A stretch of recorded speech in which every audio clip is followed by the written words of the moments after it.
Hindi po uubra ang ganitong mga excuse. Pursuant to Section 18 of the Rules of the Senate, as chair of the committee and with the concurrence of one member here with me, I cite in contempt Apollo Carreon Quiboloy for his refusal to be sworn or to testify before this investigation. This committee requests the Senate President to order his arrest so that he may be brought to testify. I so move. So, ngayon po, tayo for joining the continuation of this hearing. So just a brief opening, dear friends. There's been so much noise over the past few days. Bakit nga ba pinapatawag ang isang makapangyarihang religious leader dito sa Senado? Korte ba ang Committee on Women para pag-usapan dito ang mga bintang laban kay Apollo Quiboloy? Sino ba itong si Hontiveros?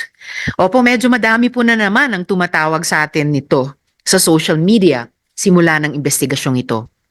Para ipatawag ang, para sa kanyang mga followers, glorified Son of God.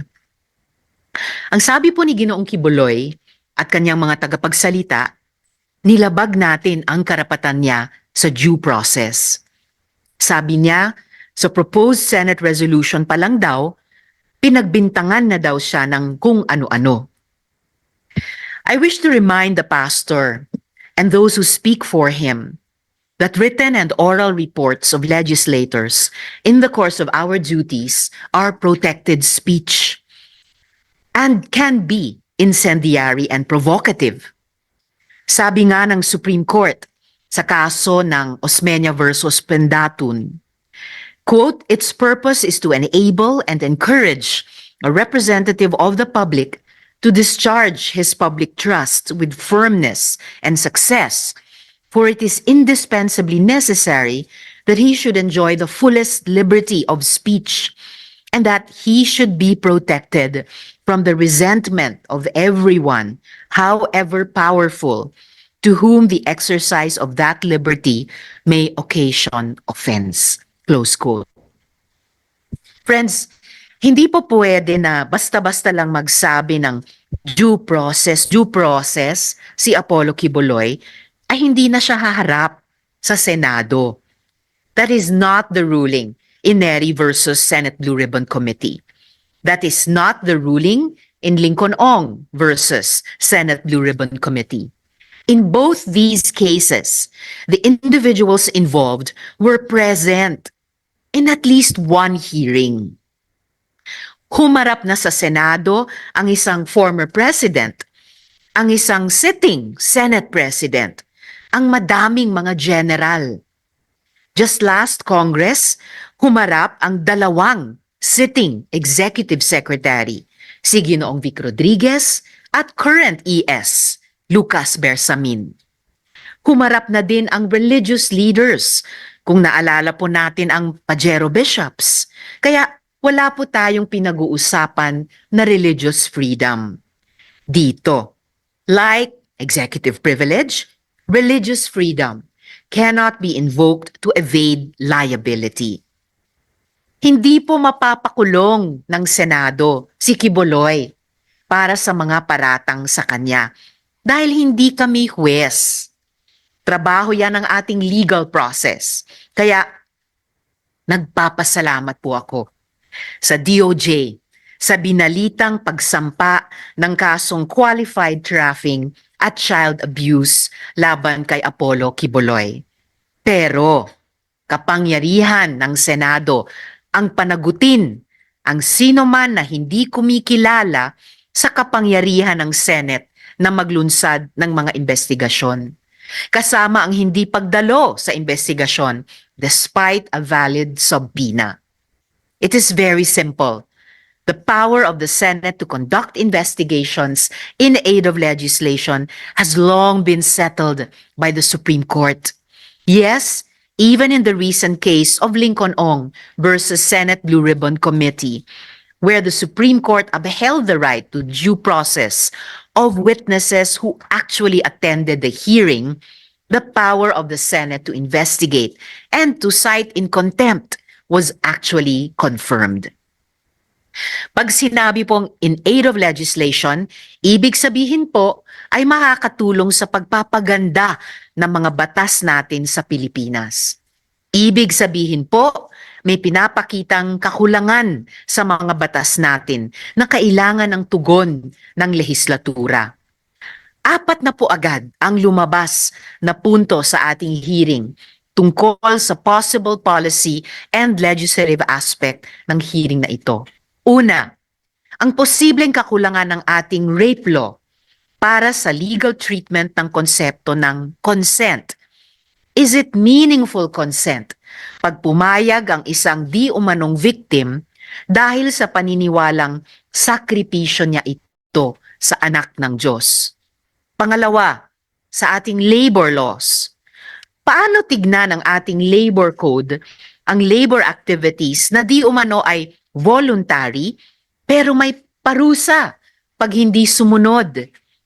Pag ba religious volunteers ay hindi nasakop ng mga batas natin tungkol sa occupational safety and labor standards? Pangatlo ay ang trafficking sa ilalim ng anti-trafficking law. Sa ngayon, ang mga acts of forced begging and servitude ay sakop ng Expanded Human Trafficking Act. But is religious freedom a complete defense against charges of trafficking in persons? Pang-apat ay ang tanong, do we need a separate law against religious violence o yung mga iba't ibang uri ng karahasan sa konteksto ng isang simbahan, KOJC man ito, o Socorro Bayanihan Services, halimbawa? May mga dalubhasa na ito ang panukala. Halimbawa, si Dr. Jail Cornelio, who our committee sought to invite.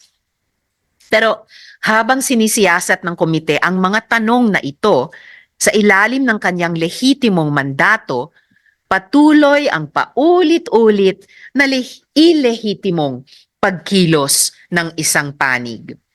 Ganito po ang galawan nila sa ating mga witness. Magva-vlog po ng 100,000 ang natanggap ng ating mga witness.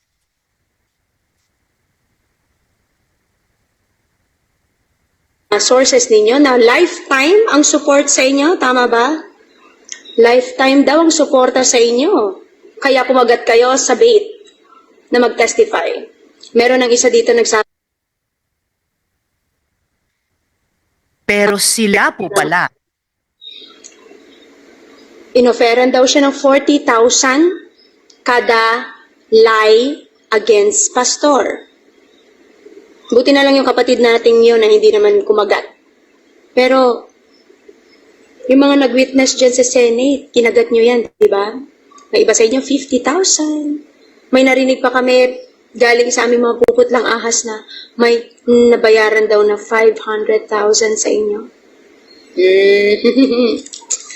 Well. Tas ngayon, nawawala na si alias Jackson. Nasaan kaya? Asaan kaya? Ayun na nga ba ang sinasabi? Pero sila pala po ang totoong nanunuhol.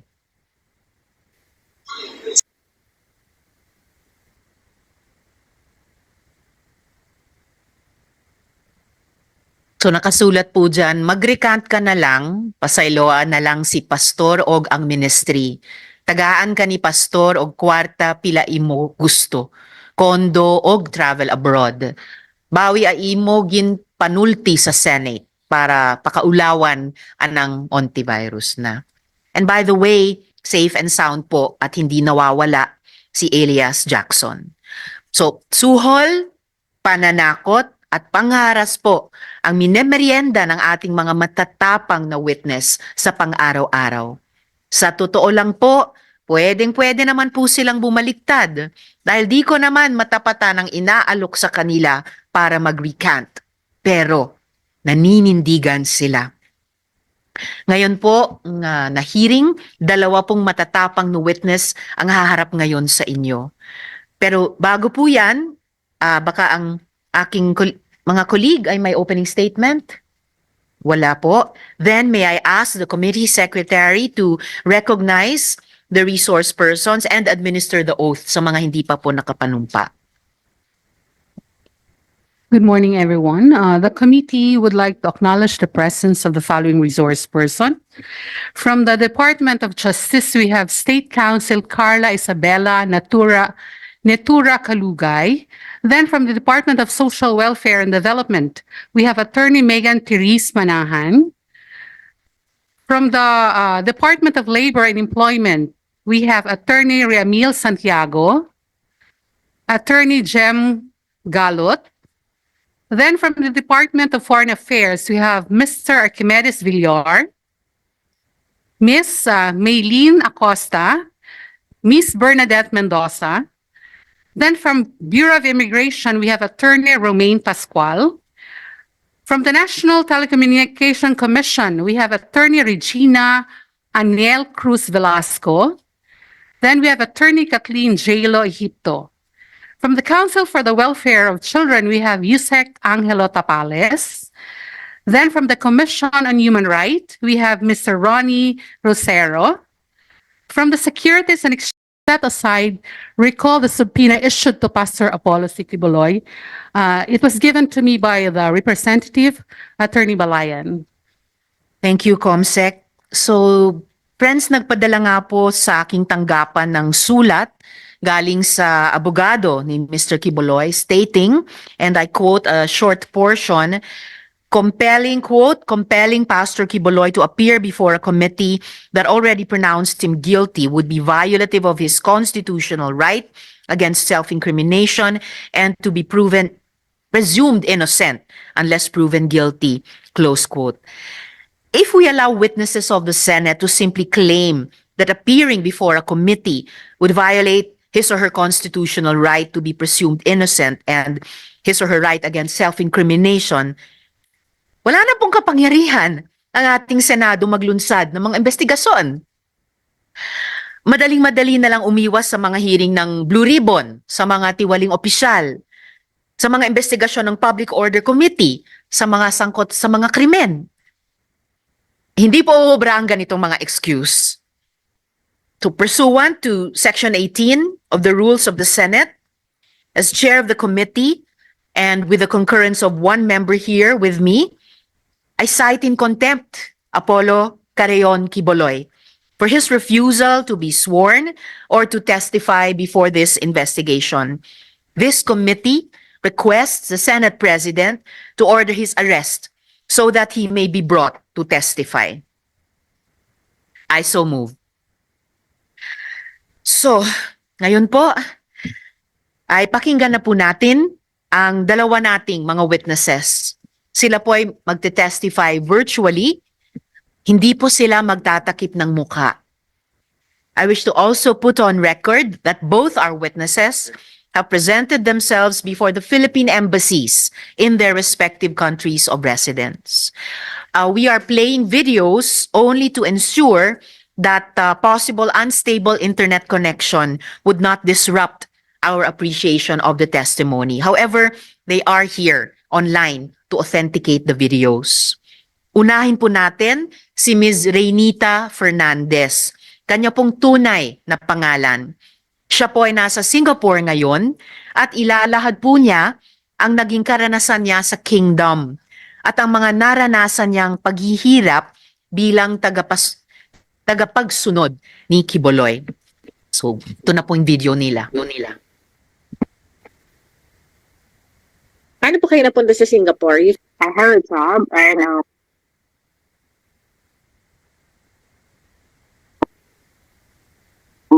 I decided to work here kasi nga yung galing ako sa Manila noon, life is not so good.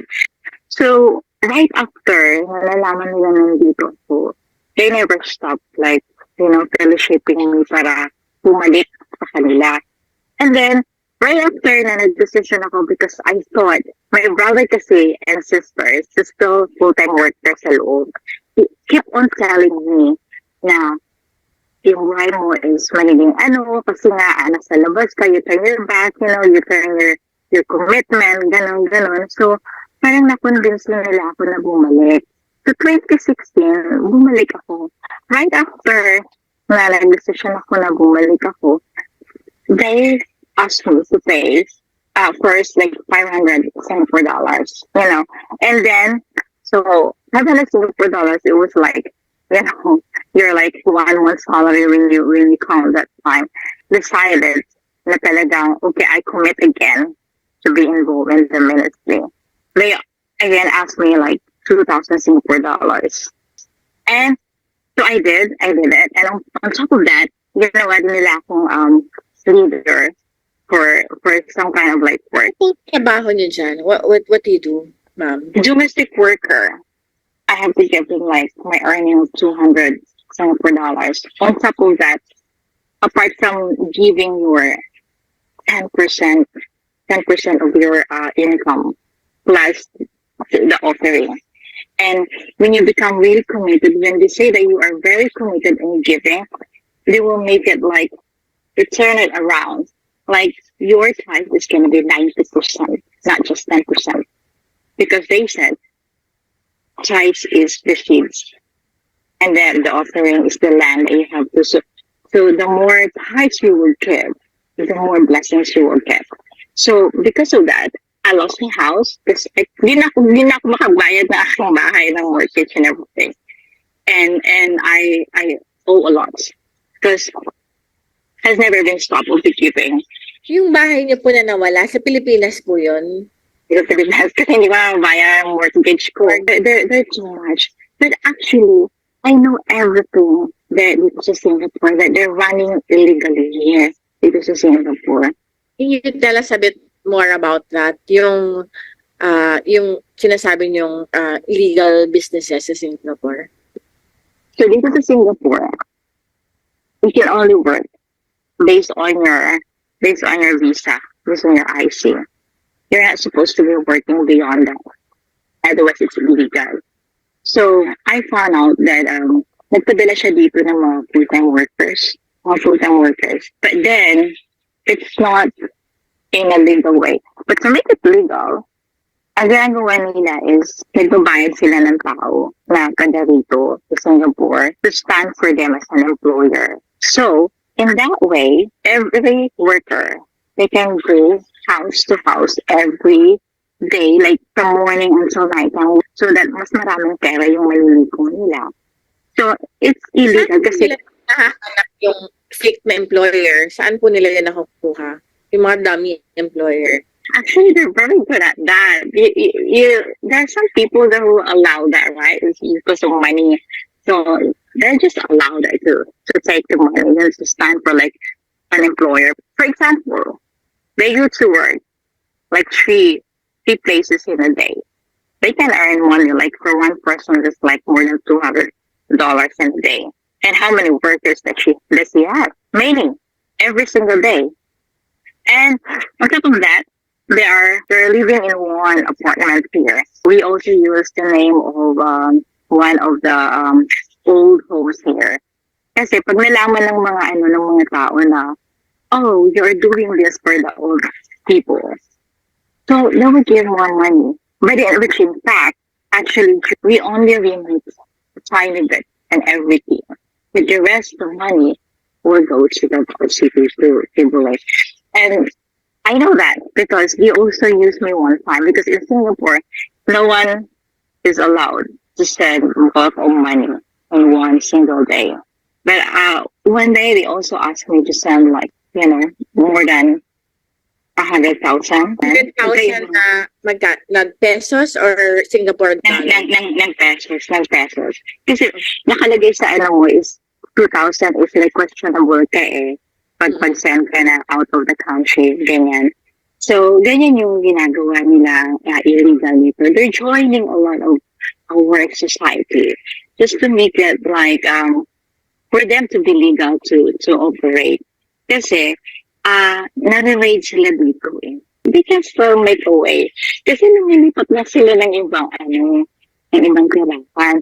But then one of the administrator, I believe, she stands as an employer, stated on that apartment that she lives there. And then she hired example as her domestic helper, one of the full-time worker. That's how clever they are. I can't believe it na nakaka-operate sila ng ganun. Which is Singapore is very, very strict. Ganun yung operasyon nila dito. Every house na tinitirhan nila, sama-sama sila, doon nila ginagawa yung mga fundraising. Yung mga kakanin, yung mga paninda nila, kahit kahit halos hindi sila matutulog eh. Yung mga full-time worker, sa umaga, magtatrabaho sa bahay-bahay. Sa gabi, magtitinda sila. They're going on pubs, every pubs, para magkunda din. And all of those money goes to Pastor Quiboloy. Yung isa sinasabi niya po, yung mga domestic workers, pati yung sweldo nila, binibigay pa nila sa kingdom. Pero paano po yung pagre-remit nila ng pera sa mga pamilya? Binibigay pa nila sa kingdom. Pero paano po yung pagre-remit nila ng pera sa mga pamilya nila sa Pilipinas? Sinasabi nila, huwag sasagutin yung mga pamilya na nanghihingi na tumatawag because the real family is the kingdom only. That's the fact. That's it. I mean, ng iba dito, wala din na nila sinasagot yung mga tawag ng family kasi wala na silang pera. They already give it all. They don't even own their time. They don't even own themselves.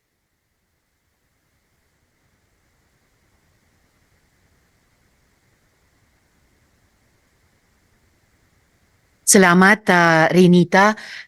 Before the chair asks Renita some questions, I wish to correct the records, Comsec. I am making a ruling of contempt, not moving. So ruled for the record. So, Renita, naririnig niyo po ako? Opo. Okay, maraming salamat po dun sa testimony nyo on video kanina. For the record po, do you confirm that that video was of you, na binigay nyo iyan ng kusang loob at pinatototohanan nyo yung lahat ng sinabi nyo sa video na iyan? Opo, with all my heart po. Alright, thank you so much, Ms. Renita. Ngayon, sabi nyo, nung bumalik po kayo sa KOJC, hiningan nila kayo ng 500 Singapore dollars. Yes. Pagkatapos nun, hininga naman kayo ng 2,000 Singapore dollars. At sabi niyo rin po, kayo ay domestic worker. Yes. Magkano po yung sweldo nyo bilang domestic worker? Well, this time I'm getting like 1,300 Singapore dollars. But around that time, nung involved pa ako sa kanila, I was just earning like 900 Singapore dollars. Alright. So So the monthly, first time, yeah, so monthly, yun po yung, hindi po yun buo kasi kailangan niyo po yung tatanggalan ng 10% of your income and plus the offering. But Yeah. just like I said, ini-encourage po kami na if you're really faithful and you wanted more blessings, you can actually make your tithes instead of 10%, you can make it 90%. wow. So it's a lot. And on Yes. top of that, A lot. yun po yung very hard sa amin kasi parang wala na pong matitira kasi all year round, marami po talaga silang hinihingi. And then, some of us, yung kinukuha na nila yung the whole year of salary kasi meron po silang tinatawag na full-pledged and full-time worker. Ang full-pledged po kasi nangyayari po yan sa abroad kasi may mga amo po kami. So ang mangyayari, nagtatrabaho po sila sa mga employer, But then they don't own their salary. Kasi kinukuha na po yan ng mga taga-kingdom. And then, bibigyan lang po sila ng allowance as like $100, which you cannot sustain your own personal toiletries and, so that's why wala na po silang money to send to their family. Kasi actually po, yun po yung pinaparamdam sa amin all this time na ang real family po is sa kingdom, not your biological family. Mm. Sabi nyo nga, you mentioned yung amo nyo, yung mga employer. Mamaya tanungin ko rin kayo tungkol sa binanggit nyo rin sa video na fake employer. And also, Yes po. yung tungkol sa allowance na 100 Singapore dollars lang. Pero dun pa lang sa hiningi sa inyo nung una na 500 Singapore dollars and then next 2,000 Singapore dollars. So, yung pong mga perang yan ay galing sa sweldo nyo. Yes po. Kasi po, kumbaga, it's kind of like they say, you want to prove that you really want to become a faithful again into the ministry. So, right after nung nag-decision po ako kasi I was encouraged by Michelle Rossetti, which namatay na po siya. Siya yung naging sa akin dito dati. Siya yung sa akin to give the $500, but it was out of my love po talaga, madam. And then po, yung pong 2,000 Singapore dollars, nangyari po kasi yun in the time of month of blessings. Yung pong nagkakaroling, nagsusulisit, a month of blessing is the time of from September all the way to March. And everything we do, like mag-loan, mag-solicit, pagtinda, everything that earns money. Kahit magbalin-balintong ka, basta may money ka na i-remit sa kanila. And individually, you are given a certain quota. Just for example, they assign me as a leader. My quota is from September to March. I was given like 12,000 Singapore dollars and where I can get that money. So, ang mangyayari po, meron ka pong obligasyon na buuin yun. Kasi, you only earn less than $1,000 in a month. Right. And you're taking out already your tithes and offering. And ano po yung matitira? You sacrifice everything. Actually po yung service namin sinasabi na magsisimba ng Sunday. It's not really focused on learning the Word of God because we're out there soliciting, making money, tinda, whatsoever na nagpo-produce po ng pera. We're not actually learning a lot kasi sinesend out po kami sa labas. Yun po yung... At naalala ko po dun sa sinabi nyo about the month of blessings, yung sinabi nung isa sa mga unang witnesses natin, si Elias Rene po yata, na tuwing Burr months, talagang inoobliga din sila dito sa Pilipinas to be able to collect 1.5 million pesos in his case in all those months. And Millions po. Million naman po sa kanila in pesos kasi. So sa inyo naman po, thousands, no? 12,000 Singapore dollars. And talagang hindi ko po tinatawaran yung love out of which you did this, pero just in number terms, yung unang hininging 500 Singapore dollars was more than half of your $900 in a month. And yung sunod na 2,000 Singapore dollars was more than 2 months worth of your salary. And tama po ba yung intindi ko, Ms. Renita, na tuloy nawalan kayo ng bahay dahil hindi nyo na mabayaran yung mortgage dahil halos lahat ng sweldo nyo, except maybe for yung allowance na 100 Singapore dollars, ibinibigay nyo sa KOJC. Hindi pa sila pumapayag? Kunyari kung makiusap kayo na at least mabayaran nyo na muna yung bahay nyo? Never po. Never po. Parang sasabihin po nila na you need to practice your faith and you need to reproduce something out of nothing. Kasi yan po yung tinatawag nila po, ma'am, na wisdom from the Father. If you can produce a lot of money, because they said, if you are in the kingdom, you need to have a thicker faith to produce money. Otherwise, you're not a faithful daughter or son. of the Father. Yan po yun. Kaya lahat po ginagawa namin kahit anong mangyari, magkabaon ka sa utang, para lang ma-cope up mo yung nila-required na nilalagay sa shoulder mo na tawag nito, quota po. Which is, in the beginning, actually, to be honest, I was not shaken with the giving. Kasi, parang sa kaluma-lumaan po na member po ako sa may nanay, very believe po kami kay pastor. And kahit pobre, talagang naniniwala kami sa kanya. But then later on, you're giving your own wisdom and knowledge what's really going on. And as I grow older, syempre po, parang I have questions. Parang sabi ko, is still Father's will? I think not anymore.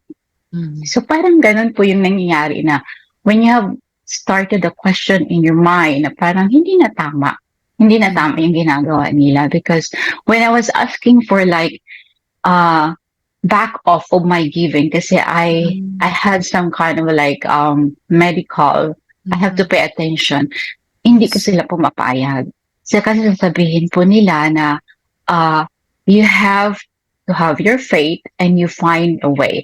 Otherwise, yung quota mo, hindi magbabago po yun. Hindi magbabago. Talagang ganun po. Naalala ko po tuloy, Ms. Renita, yung isang sinabi naman ng isa pang witness natin na based naman ngayon sa US, si Ms. Arlene, na nun din nagkasakit yung nanay niya, ay hindi talaga siya napayagan na mas maglaan ng resources at pag-aalaga sa kanya. So naging malaking issue talaga sa kanya iyon. And nakakagulat, sinabihan kayo na if you have faith, if you will produce your quota, you need to have a thick face. Pero sa mga ikinikwento po ninyo, napapayasip ako, sino kaya ang makapalang mukha? Parang hindi po kayo. At sabi nyo rin po kanina na bukod sa inyo, madaming OFWs ang hindi na makapag-remit sa kanilang mga pamilya. Is this a common occurrence? At ito po ba ay dahil ibig sabihin hindi na nakakasustento sa mga pamilya nila dahil kinukuha ni Quiboloy? Yes ano yung po. nagiging epekto nito sa kanilang mga pamilya? Well, para pong yung we have a distance for our own biological family kasi kung wala na po kaming maibibigay and then yung family, for example, is not really a member of the kingdom, it's hard to explain yourself. Tapos magkakaroon po ng boundaries yung relationships. So ang mangyayari, parang you don't get connected with your own family kasi ayaw mo na magbigay kasi wala ka nang pambigay. Ini yung sarili mo nga, hindi mo maalagaan eh. Ni yung medical mo nga, hindi mo maalagaan eh. Kasi wala na po kayong matitira sa sarili ninyo. Kundi, they would just say na, by faith. Kasi the more, actually po, ganito po yun. Pag Ms. month of Renita, blessings, bago kayo magpatuloy, gusto ko lang pong i-acknowledge yung presensya ni Senador Robin Padilla. Syukran sa inyong pagdalo. Mabuhay po, magandang umaga po. Buhay. Sige po, Ms. Renita, you were about to give an example nung inyong sinasabi na hindi na makaremit ang mga OFW sa mga pamilya nila. Yes po, hindi na po makakarimit kasi magkano lang naman po ang ini-earn po ng mga every OFW. It's not a lot. And then, kung kukuhanan mo pa yun ng tithes plus offering, hindi na po enough. And then plus yung sustento mo sa pamilya mo, hindi mo na matatanggalan dun. Kasi on top of tithes and offering, marami pa po doong nakahilirang giving, from birthday ni pastor, from international meeting ng mga leaders, and all of those nakahilira from the whole year round. Hindi mo alam kung paano mo siya maano po, ma'am eh. And we just work onto that by faith. Kaya po may mga nagtitinda, may nagsusolicit, or kung ano-ano na lang po yung ginagawa namin to produce some money. Kasi kung salary yung aasahan namin, hindi po talaga enough. Never enough. And then, we encourage to do that kasi po, ang promises po ni Pastor sa amin, if we dedicate ourselves during the time of month of blessings, It is equivalent of 10 years of blessings sa mga buhay namin. Sige po, sandali po. Yes, Miss Renita. Tapusin niyo lang po itong part ng tanong natin. Yan po. Yan po ang pangako ni Pastor sa amin na pag magiging party po kami ng month of blessings, ang equivalent po ng aming makukuha from the Father is 10 years of blessings. Spiritually, physically, including the 7 generations of our families. Sabi po niya ng ganyan. Kaya po, ginagawa po namin ang lahat to cope up kung ano yung nilalagay sa shoulder namin na kota. Okay. Yan po. Miss Renita, meron pa akong mga tanong sa inyo pero isa na muna sa ngayon para lang makumpleto itong Apa. ideyang pinag-uusapan natin. Dahil friends, my colleague, Senator Robin, is requesting a minute suspension and the chair will grant that. Pero bago po niyan, with the indulgence ng aking kasama dito sa Senado, Miss Renita, sinabi niyo rin po na dahil bawal mag-remit ng malalaking amounts, kanina po Yes dun po. sa video nyo, ginagamit nila ang accounts ng iba para Correct. magpadala ng pera sa Davao.